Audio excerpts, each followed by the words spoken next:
La théorie du fer à cheval est un concept politique qui suggère que l'extrême gauche et l'extrême droite du spectre politique se ressemblent davantage qu'elles ne ressemblent aux positions modérées ou centristes. Cette théorie tire son nom de la forme d'un fer à cheval, où les deux extrémités se courbent l'une vers l'autre. Au lieu d'être opposées, les positions extrêmes des deux côtés peuvent partager des caractéristiques comme des tendances autoritaires, le rejet des normes démocratiques ou le mépris pour le centre politique. Cette théorie remet en question l'idée traditionnelle que les idéologies politiques existent sur un spectre linéaire de gauche à droite.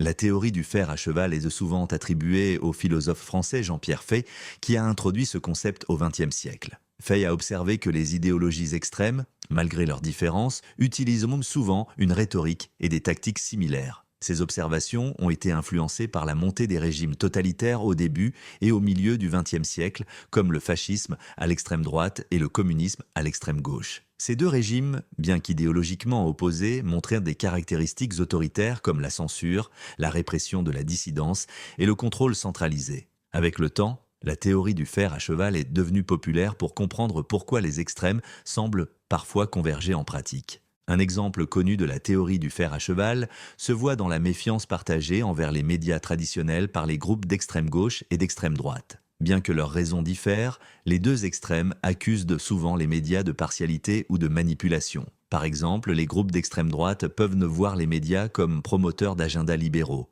tandis que les groupes d'extrême gauche peuvent les critiquer pour leur protection des intérêts des entreprises ou capitalistes. Malgré leurs points de vue opposés, ce scepticisme partagé met en évidence une similarité entre les deux extrémités du spectre. Un autre exemple concerne les attitudes envers les institutions mondiales. Les groupes d'extrême droite s'opposent souvent à la mondialisation car ils la voient que comme une menace pour la souveraineté nationale et l'identité culturelle. De même, les groupes d'extrême gauche peuvent critiquer la mondialisation pour sa perpétuation des inégalités économiques et des dommages environnementaux. Bien que leurs motivations diffèrent, les deux côtés peuvent s'opposer aux accords commerciaux ou aux organisations multinationales, ce qui reflète une convergence dans leur résistance aux systèmes mondiaux.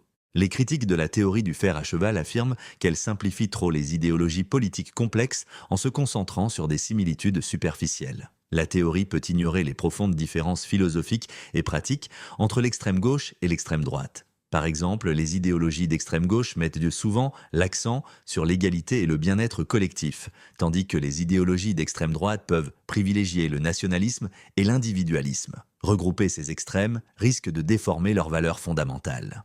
Une autre critique est que la théorie du fer à cheval peut être utilisée pour discréditer des mouvements politiques légitimes en les assimilant à l'extrémisme.